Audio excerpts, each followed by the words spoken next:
إن الحمد لله نحمده ونستعينه ونستغفره ونعوذ بالله من شرور أنفسنا ومن سيئات أعمالنا من يهده الله فلا مضل له ومن يضلل فلا هادي له وأشهد أن لا إله إلا الله وحده لا شريك له وأشهد أن محمدا عبده ورسوله يا أيها الذين آمنوا اتقوا الله حق تقاته ولا تموتن إلا وأنتم مسلمون يا أيها الناس اتقوا ربكم الذي خلقكم من نفس واحدة وخلق منها زوجها وبث منهما رجالا كثيرا ونساء واتقوا الله الذي تساءلون به والأرحام إن الله كان عليكم رقيبا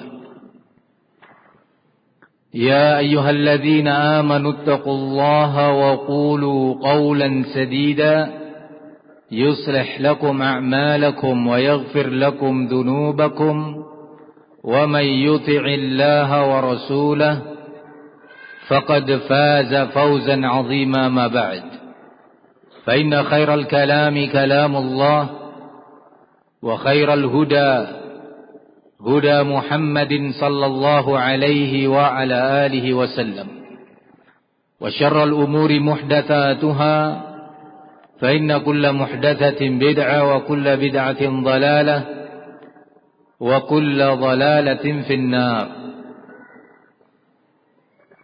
أيها المسلمون الحاضرون رحمني ورحمكم الله جميعا. Pada hari ini kita berkumpul di rumah Allah di Masjid Al-Ukhuwah Kota Bandung sebagaimana biasa dan sering dilakukan, menghadiri majlis yang dipelajari di sana ilmu Islam yang bersumber dari kitabullah Al-Quran dan dari sunnah atau hadis-hadis Nabi alaihi assalatu wassalam dalam bingkai dan koridor penerapan, bimbingan dan pemahaman generasi salaf, generasi sahabat Nabi ridwanullah alaihim jami'an, dan generasi atau ulama yang datang sesudah mereka mengikuti derap langkah pengamalan mereka terhadap Islam.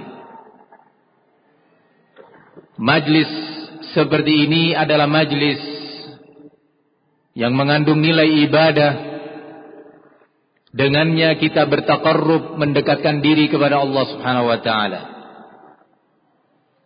Majlis yang insyaallah termasuk apa yang diperintahkan oleh Nabi alaihi assalatu wassalam, talabul ilmi faridatun ala kulli muslim. Belajar ilmu, yaitu ilmu Islam, adalah fardu ain atas setiap pribadi muslim. Majlis seperti ini insyaallah termasuk dalam apa yang disebutkan oleh Nabi alaihi salatu wassalam, man salaka tariqan yaltamisu fihi ilman sahhalallahu lahu bihi tariqan ilal jannah. Barang siapa yang menempuh sebuah jalan, sebuah upaya yang padanya dia menuntut atau mempelajari ilmu, yaitu ilmu Islam, maka Allah akan mudahkan baginya jalan menuju ke jannah.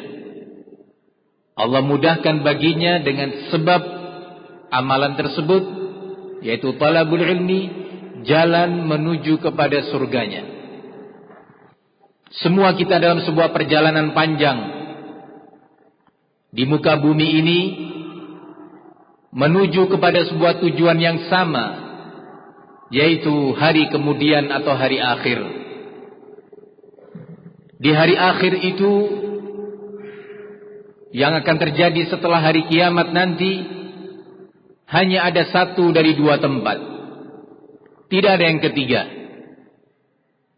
Yang pertama adalah Jannatullah, surga Allah Tabaraka wa Ta'ala, yang semoga Allah menjadikan dan menakdirkan saya kemudian antum semuanya bagian daripada penghuni surganya. Tempat yang kedua adalah An-Nar, neraka, yang kita semua berlindung kepada Allah Subhanahu wa Ta'ala agar Allah Subhanahu wa Ta'ala menjauhkan kita dari tempat yang kedua yang sangat membahayakan itu. Maka dalam perjalanan kita menuju akhirat, berjumpa Allah Subhanahu wa Ta'ala,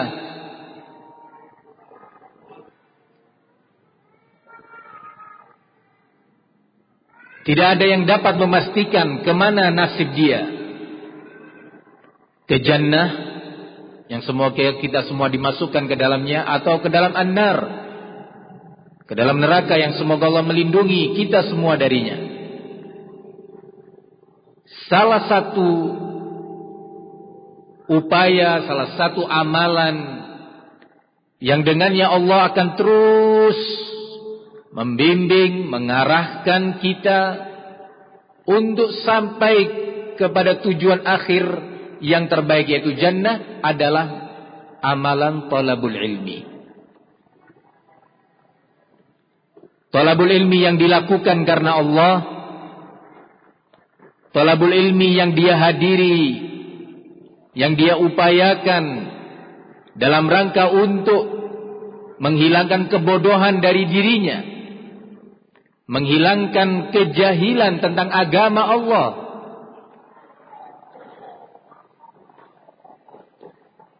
Itu yang akan mengantarkannya kepada surganya. Dia datang ke majelis ilmu, tujuan utama dan pertama adalah mengharapkan ridha Allah dan ampunannya, kemudian berniat untuk menghilangkan kebodohan dari dirinya terkait agamanya yang dia yakini, terkait Islam, terkait akidahnya. Kebodohan dia terkait perkara iman, kebodohan dia terkait perkara ibadah, kebodohan dia terkait perkara akhlak, kebodohan dia terkait perkara muamalah, sistem dan aturan interaksi antar umat manusia. Termasuk di dalamnya yang sekarang kita ingin bersama-sama mengkajinya dengan tema yang telah disebutkan oleh panitia, yaitu hak dan kewajiban suami istri dalam kacamata Islam. Kemudian yang ketiga, motivator yang mendorongnya untuk menghadiri majelis ilmu adalah untuk beramal. Untuk beramal dengan apa yang dia pelajari. Tidak hanya sekedar hadir dengan sosoknya, dengan fisiknya, dengan pendengaran dan penglihatannya, tetapi hati dan kalbu dia kosong dari niat-niat yang salihah, niat-niat yang baik.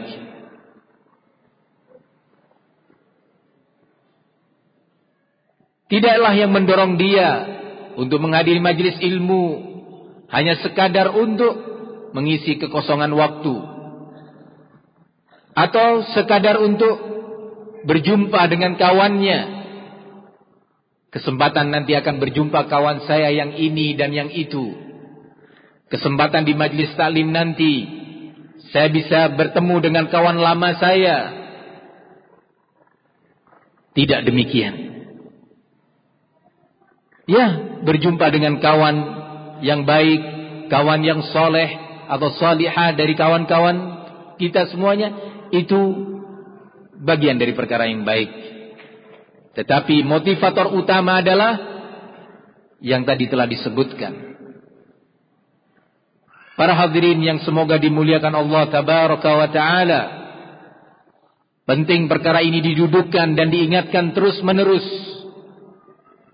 agar apa yang kita pelajari selama ini di berbagai bidang dan lini ilmu Islam benar-benar Allah jadikan sebagai al-ilmu nafi', ilmu yang bermanfaat, bermanfaat bagi pemiliknya, mendorong dia untuk beramal, bermanfaat bagi pemiliknya, meningkatkan kadar dan kualitas iman, bermanfaat bagi pemiliknya, meluruskan beberapa permasalahan akidah, keimanan dan manhaj yang selama ini masih terkotori dan ternodai oleh kesalahan-kesalahan. Bermanfaat bagi pemiliknya dalam hal akhlak dan budi pekerti, sehingga melahirkan pembenahan-pembenahan semakin baik. Demikian harapan. Kalau kita mendapati sebuah ilmu yang sebenarnya sudah bersumber dari Al-Quran, dari ayat-ayatnya, dari sunnah Nabi, dari hadis-hadisnya, dari nasihat, petua dan fatwa para ulama, itu adalah ilmu, sebuah kebenaran. Tapi kenapa saatnya dibutuhkan untuk diamalkan, saat si pemiliknya ingin beramal, tiba-tiba ilmu itu hilang pergi meninggalkannya, seolah-olah dia belum pernah mendengar itu, seolah-olah dia belum pernah melihat atau membaca ilmu tersebut. Ya, tidak lain di antara sebabnya adalah ketidaklurusan, ketidaksolehan niat yang mendorong dia untuk bertolabul ilmi. Para hadirin yang semoga dilindungi oleh Allah Subhanahu wa ta'ala,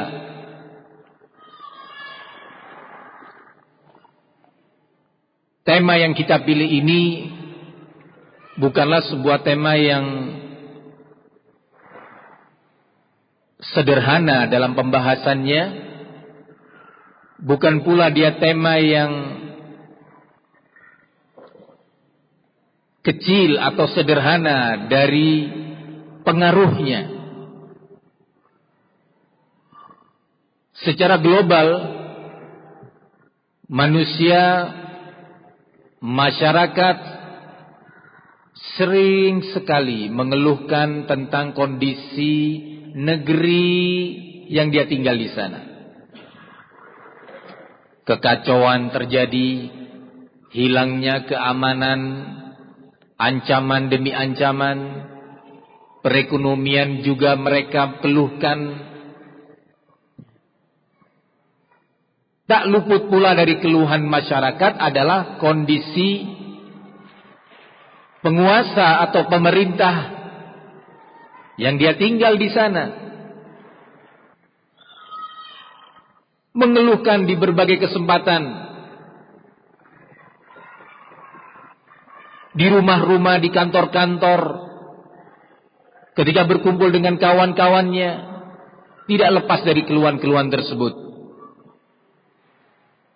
Menulis artikel-artikel, makalah-makalah di berbagai media, mengeluhkan tentang kondisi negerinya. Namun banyak manusia lupa bahwa apa atau semua yang dia keluhkan itu ternyata bermula dari suatu perkara yang dianggap kecil dan remeh. Lupa bahwa ternyata keluhan-keluhan yang selama ini dia selalu dengungkan bermula dari dosa-dosa yang dianggap kecil, sehingga dia fokus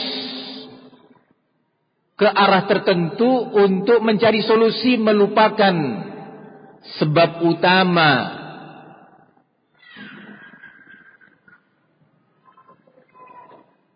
Allah Subhanahu wa taala mengatakan, walau anna ahlal qura amanu wattaqau lafatahna 'alaihim barakatin minas sama'i wal ard. Kalau seandainya penduduk negeri itu mau benar-benar beriman dan mau beramal dengan takwa di semua lininya, beramal dengan ketentuan dan syariat Allah, dengan takwa, dengan dorongan takwa, takut kepada Allah dan mencari ridha-Nya, pasti kata Allah, kami akan bukakan pintu-pintu keberkahan dari langit dan bumi. Pasti. Tapi kenapa sekarang banyak kehidupan kita tidak berkah? Kehidupan masyarakat, kehidupan pendidikan, kehidupan keamanan, kehidupan politik, kehidupan ekonomi. Kenapa enggak berkah? Contoh kecil ketidakberkahan itu banyaknya keluhan. Di antara contoh tanda-tanda hilangnya barokah, kita hidup saling bermusuhan, saling menuding di lini ekonomi, di lini keamanan, di lini politik. Ini salah satu tanda-tanda hilangnya barokah dari negeri kita tinggal. Tapi apa sebabnya? Allah Subhanahu wa taala mengatakan zaharal fasadu fil barri wal bahr bima kasabat aydin nas. Sungguh telah rusak, telah tampak dengan nyata kerusakan-kerusakan di lautan dan di bumi disebabkan oleh dosa-dosa manusia. Kerusakan di berbagai bidang. Tidak cukup waktu menyebutkannya. Para hadirin yang saya muliakan, kalau ada yang mengeluhkan tentang kondisi negeri dan pemerintahnya, carut marut, tiap hari dipertontonkan keributan-keributan di berbagai bidang, capek mendengarnya.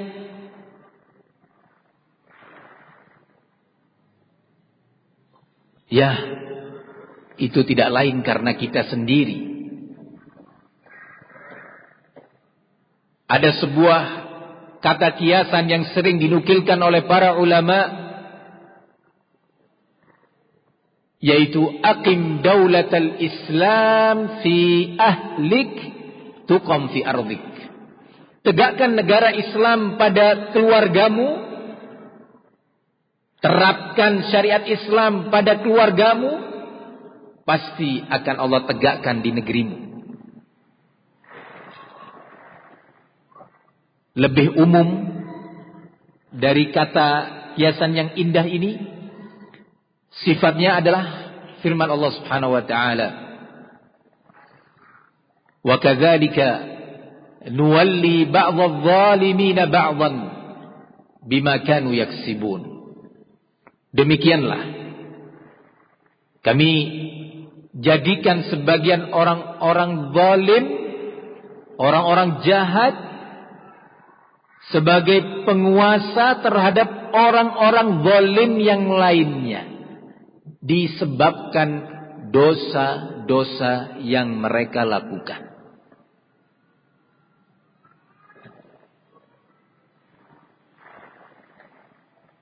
Kalau kita merasakan adanya kezaliman kepada kita, periksa dirimu, evaluasi diri Anda sebagai anggota masyarakat, sebagai kepala rumah tangga, sebagai ibu rumah tangga, sebagai anak, sebagai guru, sebagai murid, sebagai pedagang, sebagai petani, sebagai pekebun, nelayan, majikan, bos, dan yang lainnya. Kalau kita merasakan adanya kezaliman pada diri kita di bidang ekonomi, keamanan, kesehatan, pendidikan, politik, dan yang lainnya, periksa wahai saudaraku. Jangan-jangan andalah yang zalim. Anda yang berbuat kezaliman. Baik kezaliman kepada hak-hak Allah yang tidak Anda tunaikan, atau kezaliman kepada anak manusia.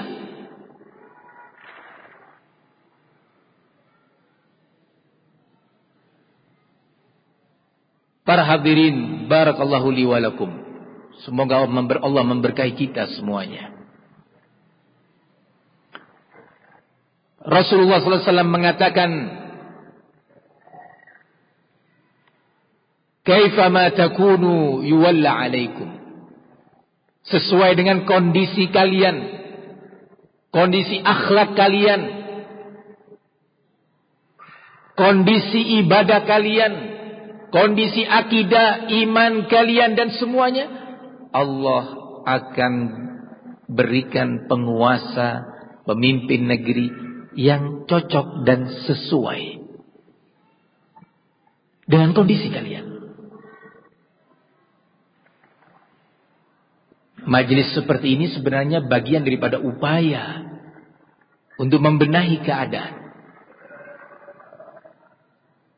Mari kita lihat dalam kajian ini beberapa nasihat-nasihat agama,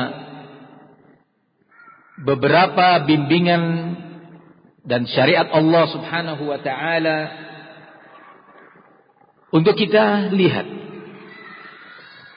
mana di antara syariat-syariat Allah yang terkait kita dengan tema yang sudah diumumkan, yang sudah kita amalkan, dan mana yang belum. Mana di antara perintah-perintah Rasul, perintah-perintah Nabi Allah Subhanahu wa taala terkait tema dan judul yang sudah kita ketahui bersama, yaitu hak dan kewajiban suami istri dalam kacamata Islam. Mana yang sudah kita laksanakan dan mana yang belum. Kita evaluasi.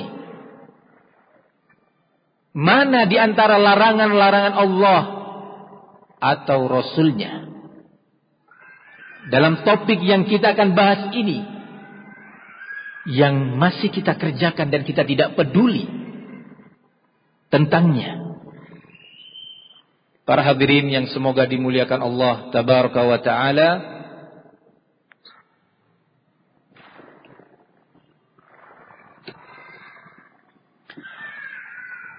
jadikanlah kehadiran kita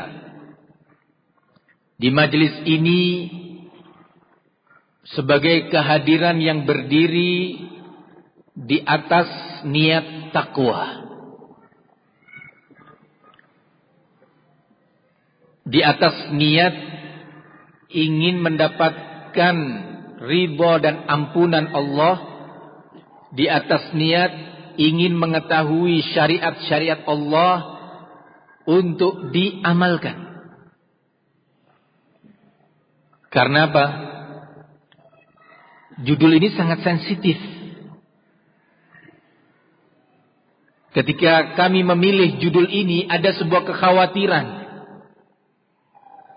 Perhatikan baik-baik judulnya, temanya, hak dan kewajiban suami istri dalam kacamata Islam.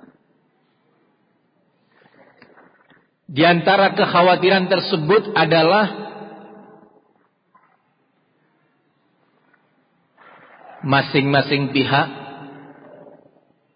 ingin mendapatkan hujjah yang membenarkan dirinya.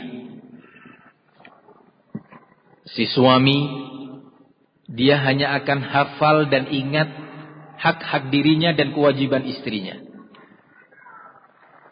Sehingga dia pulang ke rumah, dia siap menegakkan hujjah terhadap istri. Tidak kamu dengar dalam kajian yang lalu? Tidak kamu ingat ayat Allah yang mengatakan demikian? Tidak kamu ingat dalam kesempatan ini yang selalu hadir di benaknya adalah kekurangan dan kesalahan istri. Dia tidak ingat dosa-dosa dirinya. Dia lupa apa kewajiban-kewajiban yang Allah wajibkan atasnya terkait hak istri. Larangan-larangan Rasulullah SAW terhadap para suami yang tidak boleh dilakukannya terkait istri. Dan sebaliknya, kami juga khawatir kajian dengan tema ini para istri pun mencari-cari celah untuk menegakkan hujjah terhadap suaminya. Pulang ke rumah bukannya berubah akhlaknya, pulang ke rumah bukan semakin baik budi pekertinya terhadap suami, semakin mengerti hak-hak suami yang harus dia tunaikan, semakin tahu dan berilmu tentang kewajiban-kewajiban yang Allah atau Rasulnya wajibkan atasnya terkait rumah tangganya. Dia pulang dan sekarang siap mendengarkan hujah-hujah yang akan dia tegakkan terhadap suaminya. Para hadirin yang saya muliakan, para sahabat Nabi yang merupakan teladan mereka dan para istri-istri mereka, ketika mereka hadir di sebuah majelis atau mendengar sebuah ilmu, mereka mengedepankan sikap menuduh dirinya sendiri, mengingat kekurangan dan kesalahan dirinya. Maka saya ingatkan melalui majelis ini untuk benar-benar kehadiran kita karena takwa. Kehadiran kita bukan untuk menang-menangan. Kita ingin dengan beberapa ilmu yang kita akan dengarkan ini menjadikan kita semakin takut kepada Allah. Kalau sahabat sering sekali mengisahkan tentang kondisi mereka saat mendengarkan nasihat dan bimbingan, di antaranya mereka mengatakan, wajilat minhal qulub wa zarafat minhal uyun. Benar-benar dengan nasihat itu menjadikan hati kami takut dan mata kami meneteskan air mata. Karena dia ingat kesalahan diri. Dia tidak melihat dan menoleh kepada orang lain. Dalam skup rumah tangga, tidak kemudian sang suami hanya ingat dan tahu kesalahan istri, atau sebaliknya istri semakin menjadi-jadi untuk mengorek-ngorek kesalahan suami.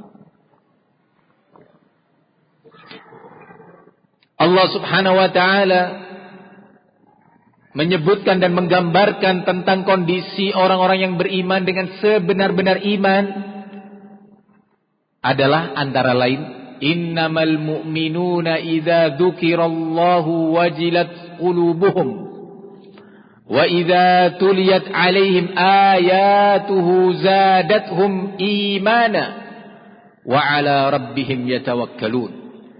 Hanyalah orang-orang yang beriman dengan sebenar-benarnya, yang imannya adalah hakiki, adalah orang-orang yang apabila disebut nama Allah, disebut ittaqillah, takutlah kamu kepada Allah, atau kata-kata dan redaksi yang semisal ini, tidak kamu ingat kepada penciptamu wahai saudaraku, tidaklah kamu takut kepada Allah.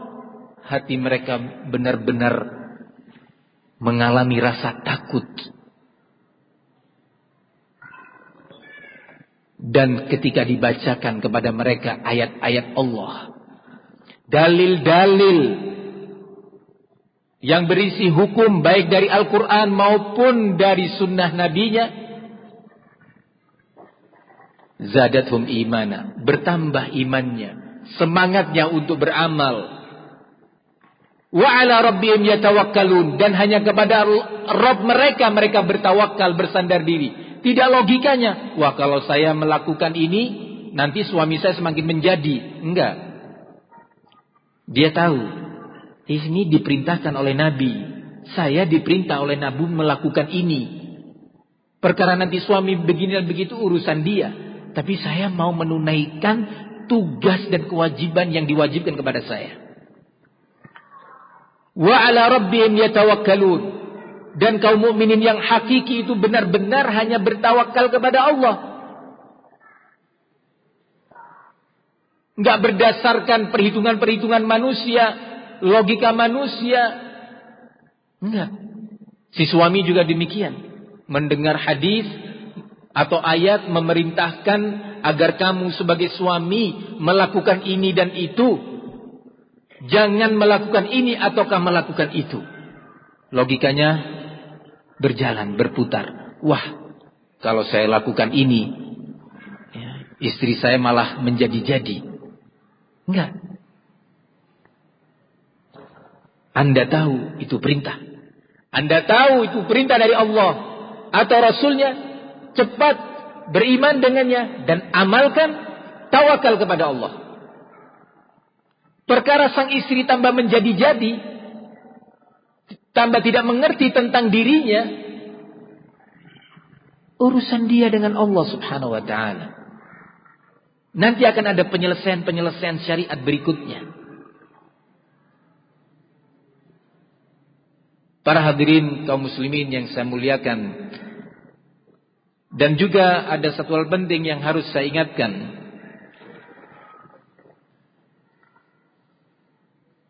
Bahwa dalam topik ini tertulis kata-kata dalam kacamata Islam.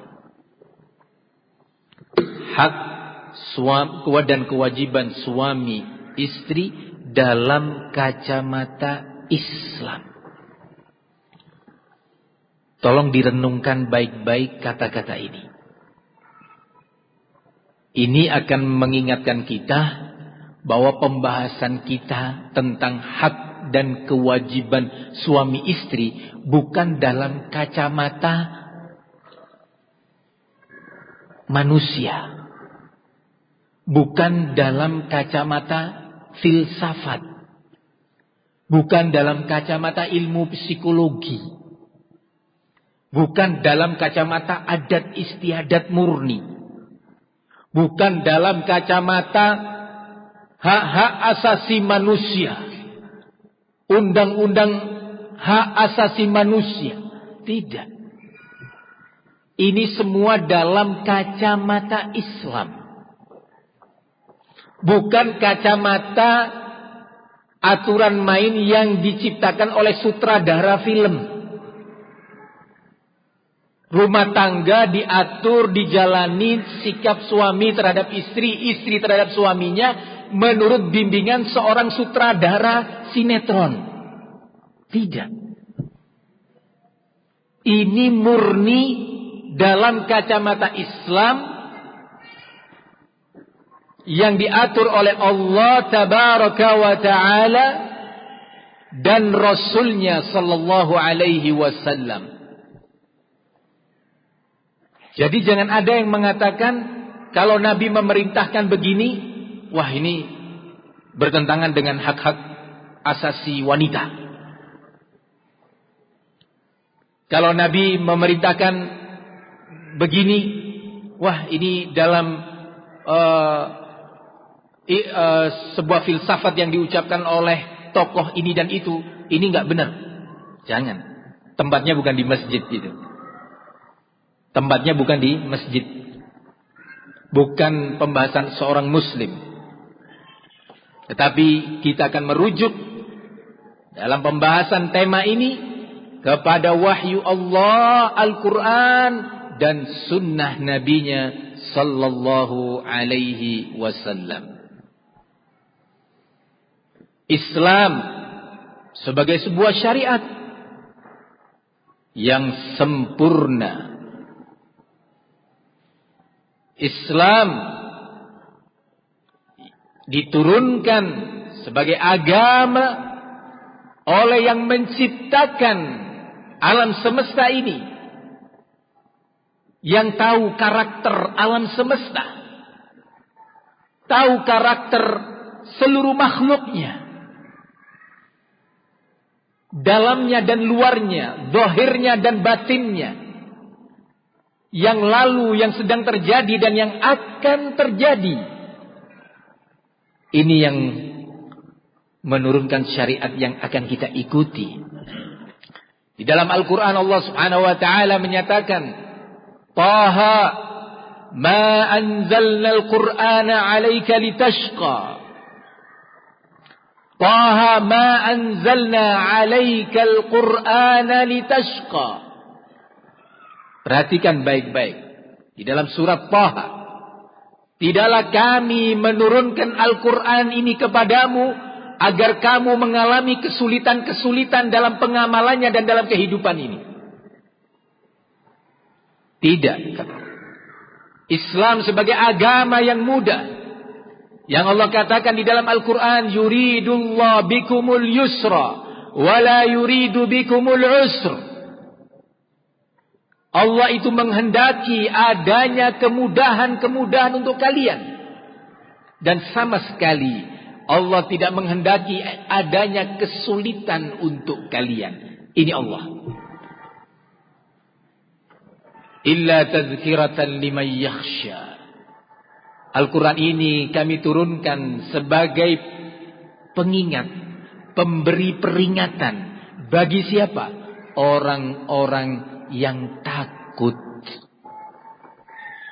Takut kepada penciptanya, takut kepada azabnya. Bukan orang-orang yang sombong terhadap Allah, orang-orang yang merasa kuat, orang-orang yang merasa jenius, orang-orang yang merasa pandai menciptakan aturan-aturan dan merasa aturan-aturan yang dibuatnya itu lebih bijak, lebih hikmah, lebih kasih sayang terhadap makhluk Allah dibandingkan sang penciptanya. Karenanya Allah menegaskan tentang Al-Quran ini, tanzilan mimman khalaqal arda was samawatil ula. Al-Quran ini diturunkan oleh yang menciptakan bumi dan langit dengan segala lapisannya yang tinggi itu. Jadi sekali lagi, dalam kacamata Islam yang masih membina rumah tangganya dengan buku-buku filsafat atau rumah tangga berdasarkan tokoh ini dan tokoh itu dari Barat dan Eropa, bukan di masjid ini tempatnya. Dan itu tidak layak bagi seorang muslim. Karenanya Allah Subhanahu wa ta'ala mengatakan di dalam Al-Quran, wa ma kana li mu'minin wa la mu'minatin idza qadallahu wa rasuluhu amran ay yakuna lahumul khiyaratu min amrihim.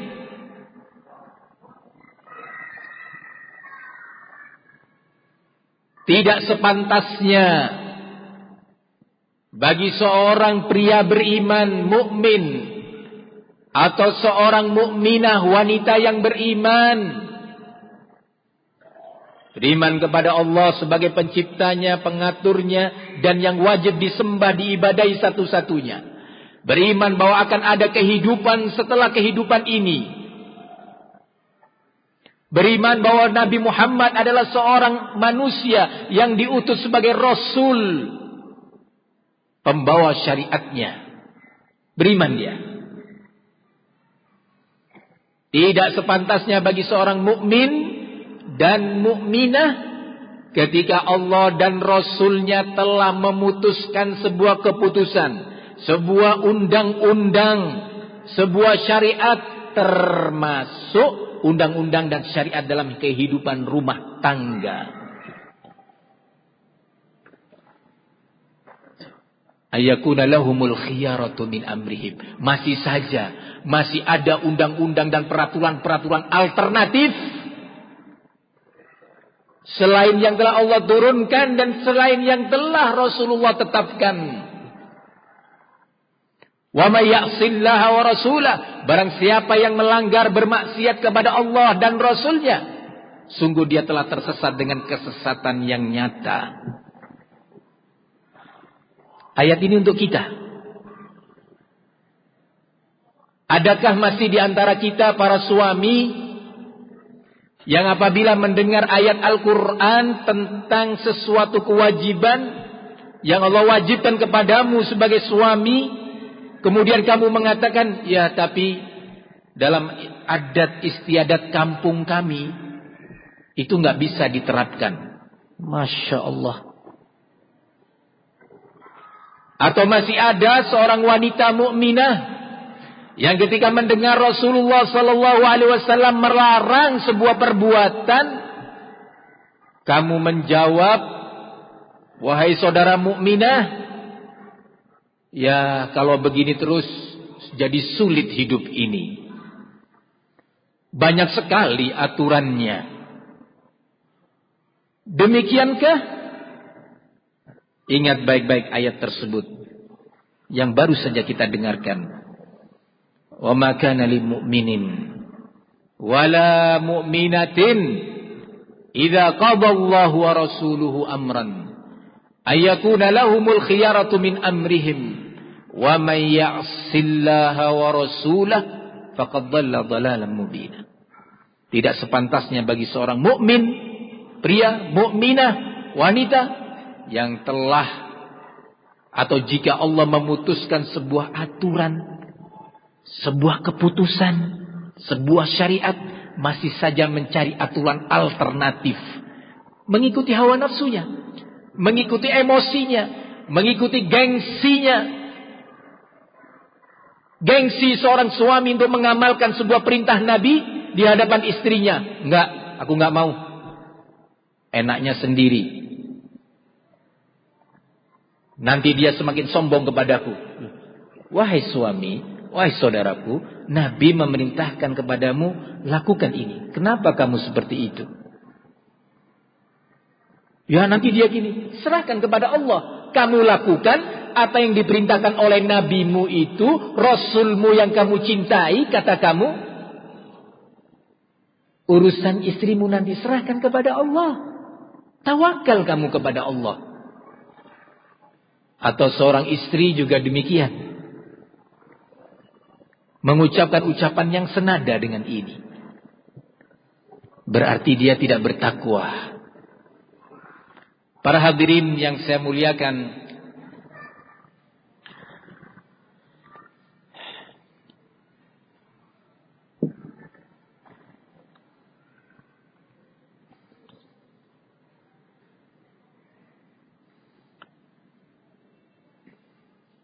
kita mulai pembahasan kita ini.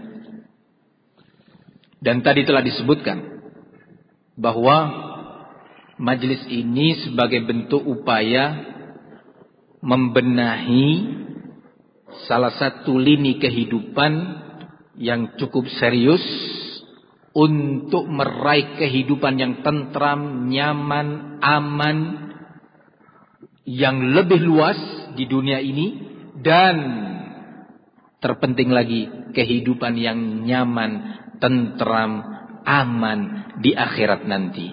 Allah Subhanahu wa taala juga di dalam surat Taha mengatakan, "Fa imma ya'tiyannakum minni hudan faman ittaba'a hudaya fala yadhillu wa la yashqa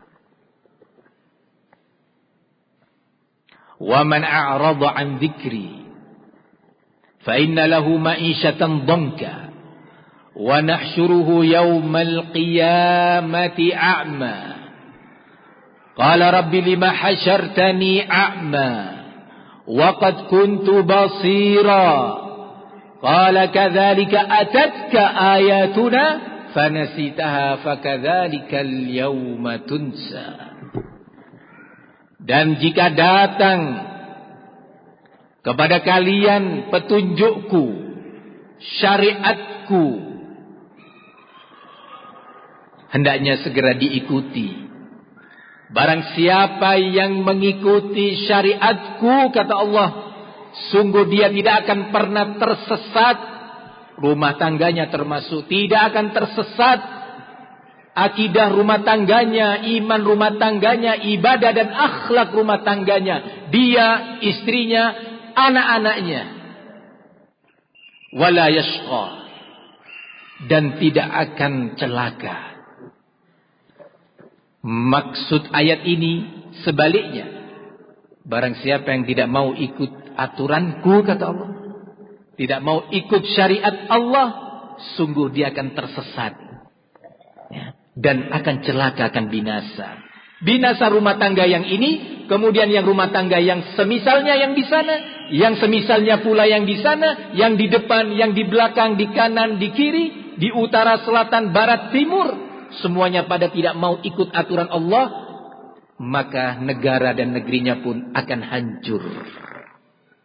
Tetapi kalau rumah tangga ini membenahi diri mereka, akidah mereka, akhlak mereka, ibadah dan imannya, rumah tangga yang sana juga demikian, yang depan, yang belakang, utara, barat, timur, semuanya berbenah berdasarkan syariat Allah, maka negeri ini akan menjadi aman, tentram, sejahtera, dan lebih besar dari itu semua, keamanan, ketentraman dan kesejahteraan di kehidupan akhirat nanti yang tidak akan pernah berakhir, abadi, selama-lamanya. Kemudian Allah melanjutkan, wa man a'rada an dzikri, dan barang siapa yang berpaling dari peringatanku ini, berpaling dari syariatku, sombong, mengikuti logikanya, mengikuti kemauan kebanyakan manusia, takut dan malu apa kata orang, gak peduli apa kata Allah, malu kepada manusia, tidak malu kepada Allah.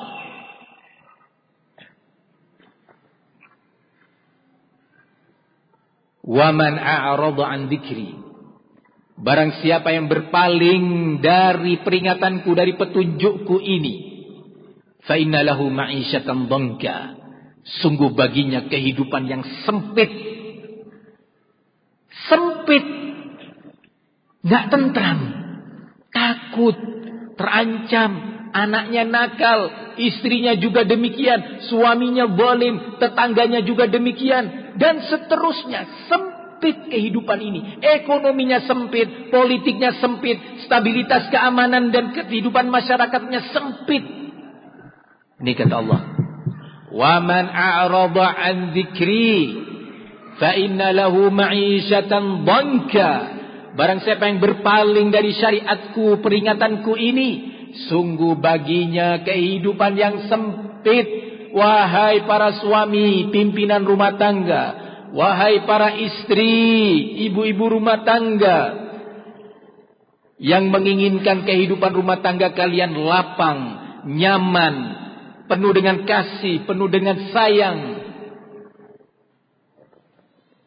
ikuti syariat Allah. Wa nahsyuruhu yaumal qiyamati a'ma, dan kami akan bangkitkan dia di hari kiamat dalam keadaan buta matanya. Dan mereka bertanya, ya Allah, qala rabbi lima hasyartani a'ma wa qad kuntu basira. Ya Allah, kenapa kau bangkitkan aku dalam keadaan buta, padahal aku dahulu di dunia dalam keadaan melihat dengan kedua mataku ini. Kenapa ya Allah? Allah jawab, kadzalika atatka ayatuna fanasitaha. Demikian karena sebelum ini telah datang kepadamu ayat-ayatku, syariatku, kemudian kamu melupakannya, meninggalkannya. Maka pada hari ini pula, kata Allah, hari kiamat nanti, kami biarkan kamu, tidak kami tolong kamu menghadapi kesulitan-kesulitan hari kiamat yang benar-benar dahsyat itu. Para hadirin yang saya muliakan,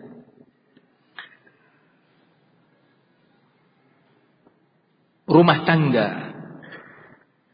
adalah kehidupan atau sebuah nikmat yang Allah berikan. Kehidupan suami istri adalah nikmat yang Allah berikan kepada hamba sebagai tanda kebesaran dan keagungan kemuliaannya. Karenanya Allah Subhanahu wa taala di dalam surat Ar-Rum ayat yang ke-21 mengatakan, "Wa min ayatihi an khalaqa lakum min anfusikum azwaja." Dan di antara tanda-tanda kebesaran Allah, tanda-tanda keagungannya, tanda-tanda luasnya kekuasaan Allah adalah ketika Allah ciptakan untuk kalian dari diri-diri kalian, dari manusia juga, adanya para istri. Jadi ini nikmat dari Allah Tabaraka wa Ta'ala. Salah satu ciptaan Allah adanya kehidupan berpasang-pasangan suami dan istri. Qala litaskunu ilaiha wa ja'ala bainakum mawaddatan wa rahmah. Inna fi dzalika laayatin liqaumin yatafakkarun. Dan dengan itu yang Allah ciptakan untuk kalian, para istri yang Allah ciptakan untuk kalian, litaskunu ilaiha, agar kalian cenderung dan tentram bersamanya. Jadi diciptakannya para istri, dengarkan wahai para wanita, dengarkan wahai para ibu-ibu, para ummahat, bahwa kalian diciptakan sebagai istri untuk suami-suami kalian. Allah mengatakan litaskunu ilaiha, agar kalian wahai para suami merasa condong dan tentram bersama kalian. Ketika berada di luar ingin cepat pulang karena dia rindu kepada istrinya yang baik, yang berakhlak, santun, penuh dengan ibadah, istrinya yang lembut dan tutur katanya yang indah. Dia tidak betah berada di tempat kerjanya. Dia tidak betah berada di luar rumah. Dia rindu untuk cepat kembali ke rumahnya. Litaskunu ilaiha. Jadilah kalian wahai para istri, para ibu-ibu rumah tangga, sebagai istri-istri yang karenanya diciptakan oleh Allah untuk sebab itu. Jangan sebaliknya. Kalian menjadi sebab para suami tidak betah di rumah. Suami teringat ketika dia berada di luar rumah, teringat cemberutnya istri. Teringat ketika istri berani membantah nasihatnya. Teringat ketika istri tidak melayaninya dengan baik di rumah. Suami rasanya enggan mau cepat pulang ke rumah. Sementara di luar rumah, di tempat kerja, berbagai fitnah yang menggodanya, berbagai syahwat yang mengganggunya. Kita dalam kesempatan ini ingin memulai pembahasan ini dengan kewajiban para suami. Sebelum berbicara, dengan kata lain, kewajiban para suami artinya hak-hak para istri. Siapkan para suami untuk bertakwa. Siapkan hati para suami yang hadir untuk mengamalkan ini. Dan para istri, jangan jadikan ini sebagai kesempatan untuk menjatuhkan suami dan meremehkan suami. Para hadirin kaum muslimin yang semoga dimuliakan Allah Tabaraka wa Ta'ala,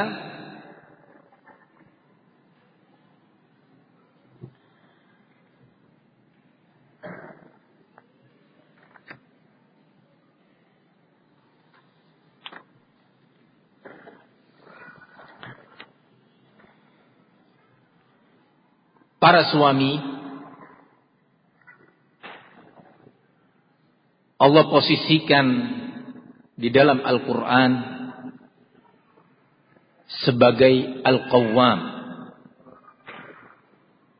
Sebagai Al-Qawwam. Qawwam itu jamak daripada qayyim. Allah Subhanahu wa ta'ala mengatakan, Ar-rijalu qawwamuna 'alan nisa. Bahwa kaum pria itu adalah pemimpin, pembina terhadap para istri. Terhadap wanita secara umum, terkhusus para istri.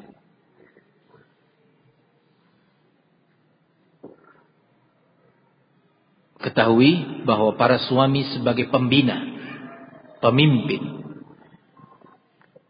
Dalam ayat lain, Allah Subhanahu wa ta'ala mengatakan, Ya ayyuhalladzina amanu qu anfusakum wa ahlikum nara.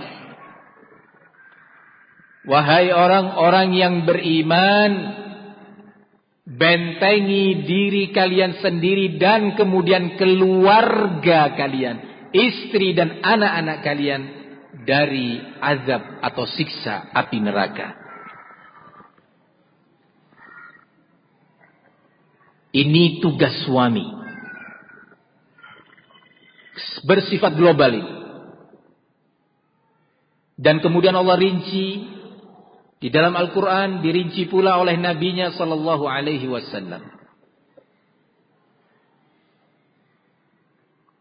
Yang dipanggil oleh Allah dalam ayat ini adalah orang-orang yang beriman. Amanu, orang-orang yang beriman. Kalau yang enggak beriman kepada Allah, enggak masuk dalam ayat ini. Karena dia tidak mau beriman, bagaimana mau menjalankan syariatnya? Dia lebih beriman kepada aturan-aturan selain Islam. Lebih beriman dia kepada aturan-aturan yang datangnya dari selain Allah dan Rasulnya. Wahai orang-orang yang beriman, bentengi diri kalian dan keluarga kalian dari siksa api neraka. Bagaimana membentengi keluarga dari api neraka? Yaitu dari segala perbuatan atau ucapan atau keyakinan yang akan menyeret Anda dan keluarga Anda ke dalam siksa api neraka. Berarti pertama, seorang pemimpin rumah tangga untuk bisa berposisi sebagai qayyimul bait, pemimpin dan pembina, dia harus belajar. Dia harus tahu dengan apa membentengi diri dan istri serta anak-anaknya dari siksa neraka. Kalau dia tidak belajar, dia tidak bisa menjalankan perintah ini. Perintah apa? Ya ayyuhalladzina amanu qu anfusakum wa ahlikum nara. Wahai orang yang beriman, bentengi dirimu dan keluargamu dari siksa api neraka. Bagaimana dia bisa membentengi dirinya dan istrinya dari siksa api neraka kalau dia tidak belajar Islam? Dia tidak sadar atau tidak tahu, mungkin tidak berilmu bahwa ternyata pada istrinya ada khurafat-khurafat. Misalkan istrinya itu punya kebiasaan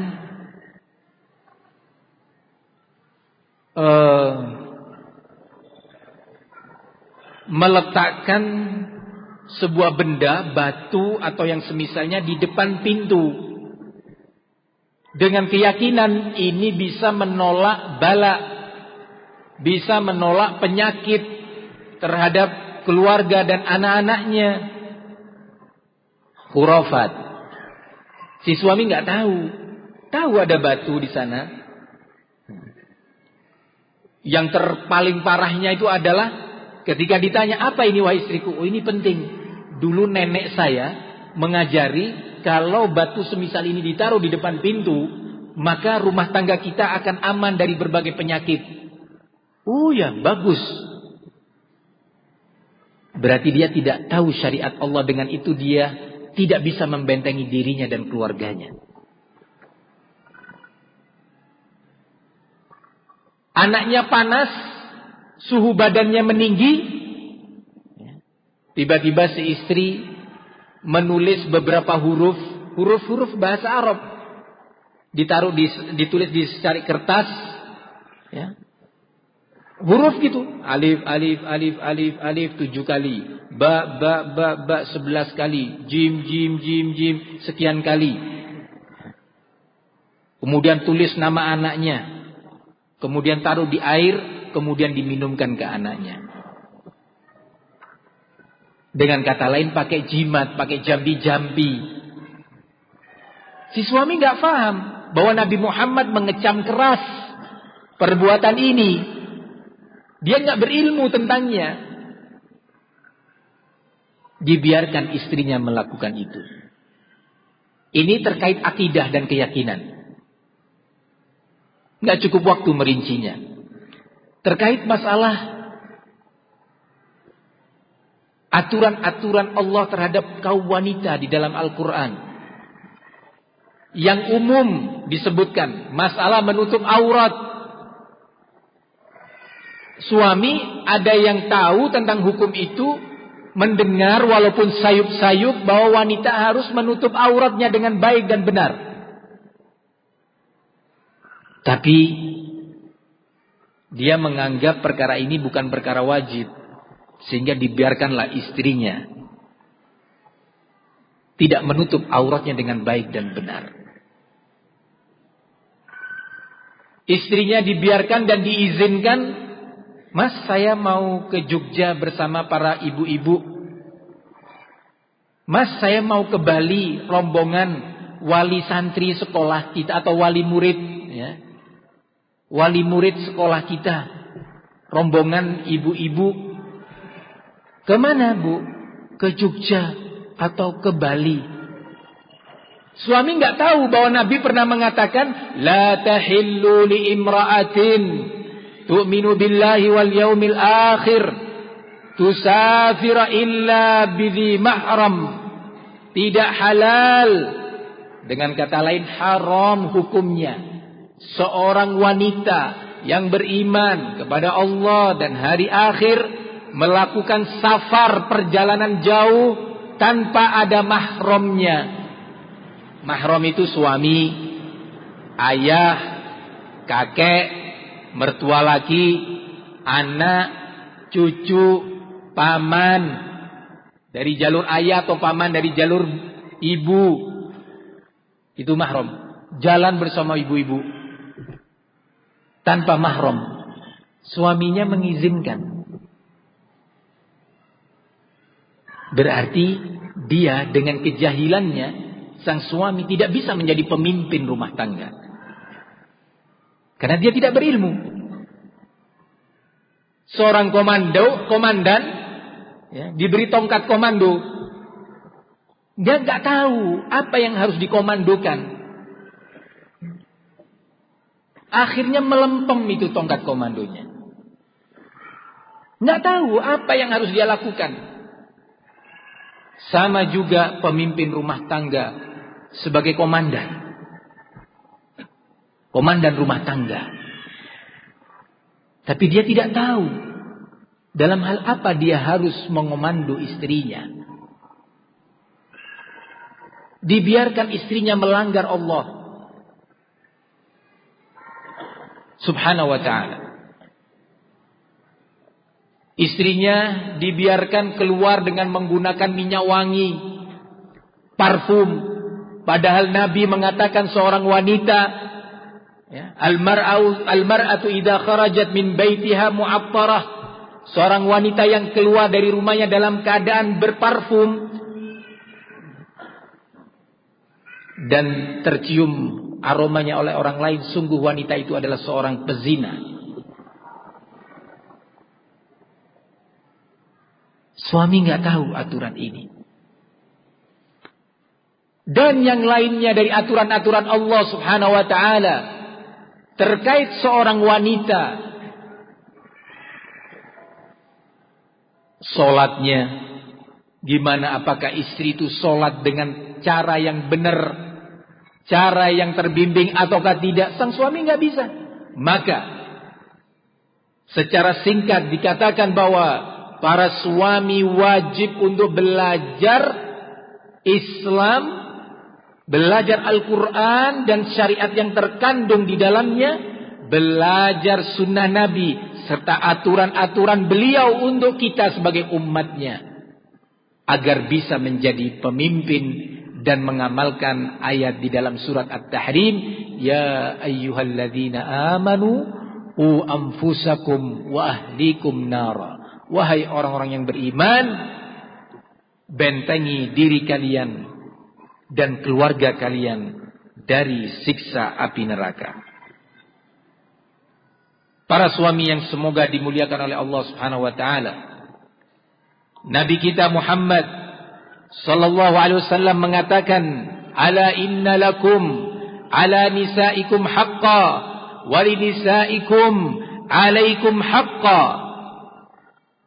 Sungguh kalian memiliki hak-hak yang wajib ditunaikan oleh para istri kalian untuk kalian, dan para istri kalian itu punya hak-hak yang kalian harus menunaikannya. Jadi rumah tangga itu bukan sekedar sebuah hubungan interaksi dua insan yang hanya ingin menikmati saja. Kita akan beli mobil, kita akan bangun rumah yang desainnya seperti ini dan seperti itu, kita akan berlibur ke sana dan ke sini. Tidak. Rumah tangga itu ibadah. Anda sebagai suami, dengan perkawinan tersebut, dengan Anda mengucapkan qabiltu tazwijaha wa nikahaha, saya terima pernikahan dengan wanita ini, dengan itu Anda masuk ke dalam sebuah tugas besar. Dan tugas besar itu tidak mungkin terwujud tanpa Anda belajar. Nabi mengatakan, sungguhlah untuk istri-istri kalian itu ada hak-hak yang wajib kalian tunaikan untuk mereka. Para hadirin yang saya muliakan, Allah di dalam Al-Quran dalam surat An-Nisa ayat yang ke-19 mengatakan, wa'ashiruhunna bil ma'ruf, dan pergaulilah para istri-istri kalian itu dengan cara yang ma'ruf, dengan cara yang baik dan benar, cara yang lumrah, yang patut. Di sini para ulama menjelaskan tentang makna ayat ini. Antara lain adalah Al-Imam Ibnu Katsir di dalam kitab tafsir beliau mengatakan tentang perintah wa'ashiruhunna bil ma'ruf, dan hiduplah bersama mereka para istri kalian dengan cara yang ma'ruf. Kata Ibnu Katsir, ai tayyibu aqwalakum lahun wa hassinu af'alakum wa hayatikum bihasabi qudratikum kama tuhibbu dzalika minha faf'al anta biha mithlahu. Maksudnya adalah, kata Al-Imam Ibnu Katsir, bukunya sudah beredar di Indonesia, bahkan sudah ada terjemahan kitab tafsir Ibnu Katsir. Beliau mengatakan, maksudnya adalah hendaknya kalian para suami memperbaiki ucapan-ucapan kalian untuk para istri. Ucapan lisan. Jangan sembarangan berucapan. Istrinya salah sedikit aja, keluar ucapan yang kotor. Bodoh kamu ini, jahil kamu ini, dasar perempuan. Kalimat-kalimat yang seperti ini tidak pantas diucapkan. Ya. Ikhwani fid din, azzani Allah wa iyyakum. Begitu juga ketika memerintah. Anda ingin sebagai suami ingin makanan tertentu atau minuman tertentu. Sampaikan dengan cara yang baik. Wah istriku, aku pingin teh. Aku pingin makan. Wah istriku, aku haus. Kalimat-kalimat semisal ini. Jangan, hehe, sini ambilkan kopi ya. Hehe, ini saya mau makan. Sini cepat. Itu istri, bukan pelayan pembantu rumah tangga. Dia istri.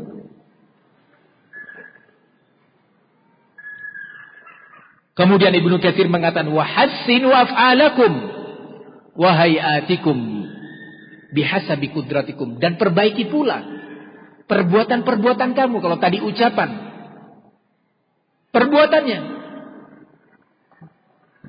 baik dengan tangan atau dengan kaki dan yang semisalnya, yang santun. Dan perbaiki pula penampilan kalian untuk para istri sebatas kemampuan kalian. Berpakaian yang rapi. Oh istri senang pakaian yang ini, pakai di rumah. Mas, saya senang kamu pakai baju yang itu. Oh ya, pakai.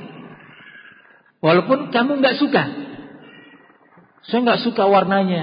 Ya tapi saya suka mas. Saya senang melihat kamu pakai ini, yang warna ini. Pakai.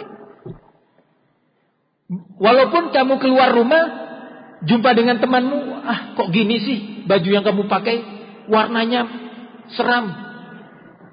Ya silakan kamu seram, tapi istri saya senang. Ya.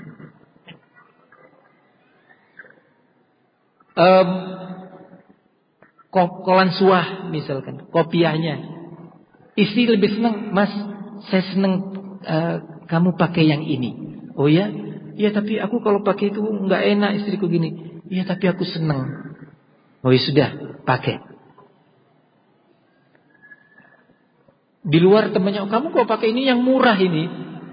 Nggak apa-apa.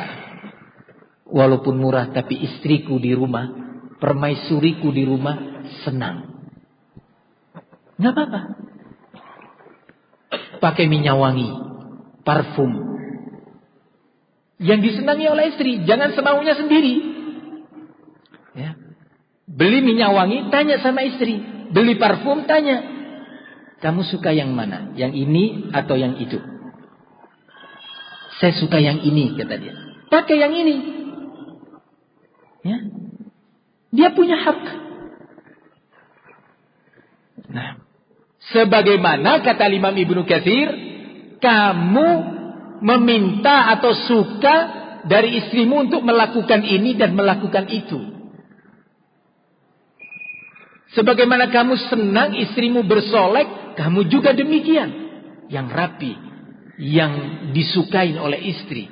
Diriwayatkan dari sahabat Ibnu Abbas radhiyallahu anhuma, sahabat Ibnu Abbas mengatakan, inni la uhibbu an atazayyan li imraati kama uhibbu min imraati an tatazayyana li. Aku, kata Ibnu Abbas, senang untuk berhias, berpenampilan yang disukai oleh istriku, sebagaimana aku juga menuntut dan senang istriku bersolek untukku. Jadi jangan sembarangan. Ya. Di rumah. Barakallahu fikum. Kemudian Al-Imam Ibnu Katsir menyatakan, bima'na annaka kama tuhibbu an tuhsin ilaika imra'atuka bil ma'ruf wa takhdumuka wa tu'inuka fi hadhihi dunya, fakadzalika yanbaghi laka yanbaghi 'alaika an tuhsin ilaiha bil ma'ruf. Sebagaimana kamu menginginkan istrimu untuk bersikap yang ma'ruf, yang baik, yang santun, yang indah, yang lembut, yang manis didengar, manis dipandang. Sama juga, istrimu pun menginginkan hal yang sama. Nabi alaihi salatu wassalam, Nabi kita yang Allah katakan laqad kana lakum fi rasulillahi uswatun hasanah, sungguh telah ada teladan yang baik pada diri Nabi untuk kalian wahai orang-orang yang beriman. Beliau mengatakan khairukum khairukum li ahli wa ana khairukum li ahli. Pria terbaik di antara kalian, pria terbaik di antara kalian adalah yang terbaik sikapnya dan sistem interaksinya dengan istrinya. Dan aku, kata Nabi, adalah orang terbaik dalam bersikap dengan istri. Bukan sombong Nabi, itu wahyu. Wahyu mengabarkan bahwa Nabi Muhammad adalah pria dan suami terbaik terhadap istrinya.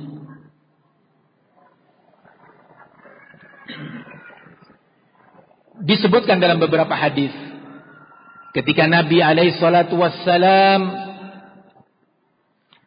beriktikaf di masjid dan rumah para istri Nabi itu langsung berdempetan dengan masjid.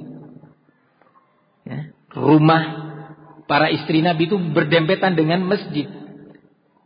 Nah, suatu hari Rasulullah melalui jendela rumah Aisyah, rumah istrinya yang bernama Aisyah, melalui jendela mengatakan, nawilini az-zawb, ambilkan wahai Aisyah jubahku itu, bajuku itu.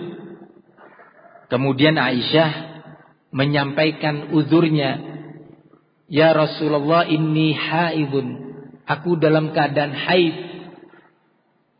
Sangkaan Aisyah bukan membantah ya, bukan membantah dan menolak perintah suami, tapi dia menyampaikan aku sekarang sedang tidak suci, aku sekarang sedang haid. Gimana aku akan menyerahkan jubahmu yang suci, yang bersih, sementara kamu ada di dalam masjid melalui jendela ini. Maka Nabi perhatikan baik-baik apa sikap beliau. Kata Nabi, inna haidataki laisa biyadiki. Sesungguhnya haidmu itu, darah haid yang najis, itu bukan berada di tanganmu. Tanganmu tidak najis.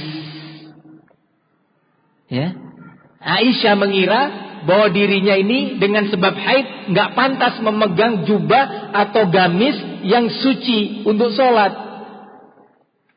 Nabi menjawab, wahai Aisyah, darah haidmu itu bukan berada di tanganmu. Nggak apa-apa, silahkan ambilkan. Nabi tidak serta-merta membentaknya. Hei bodoh, ya, tanya dulu. Atau kata-kata, oh kamu menentang ya, suami meminta gini kamu nggak mau ya, sombong ya. Loh, kok terlalu panjang, terlalu luas pak. Ya? Nabi dengan lembut. Ini istri butuh dibimbing. Dia tidak tahu tentang hukum perkara itu. Dengan perkiraan dia menjawab, maka dibimbing oleh Nabi dengan kata-kata yang lembut. Begitu juga Nabi alaihi salatu wassalam memanggil istrinya dengan panggilan yang terbaik dan terindah yang disukai oleh istri. Panggilan yang indah. Memanggil Aisyah dengan panggilan kadang-kadang ya Aish. Aish itu panggilan manja. Orang yang namanya Aisyah dipanggil Aish. Panggilan manja. Aisyah kalau dipanggil dengan panggilan itu senang, hatinya berbunga-bunga. Ya. Padahal nama Aisyah juga bagus. Tidak kemudian Aisyah, enggak. Ya Aish. Kadang dipanggil dengan panggilan yang sering sudah disebut dan dibahas, ya Humaira.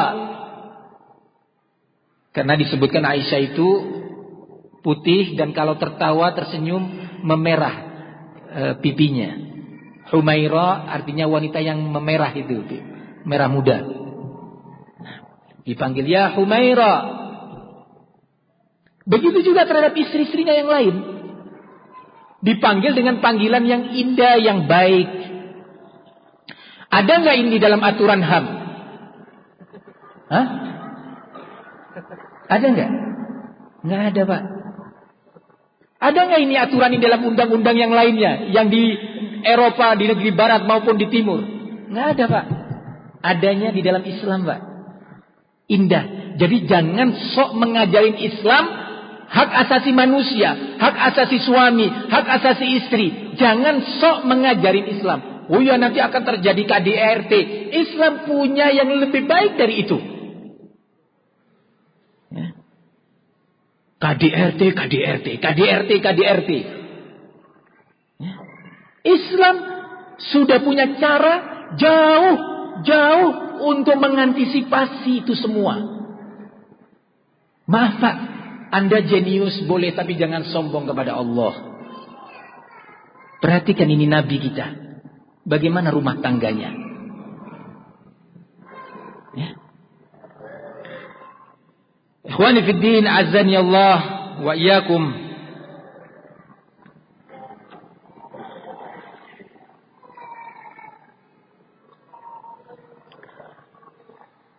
Tentu dalam rumah tangga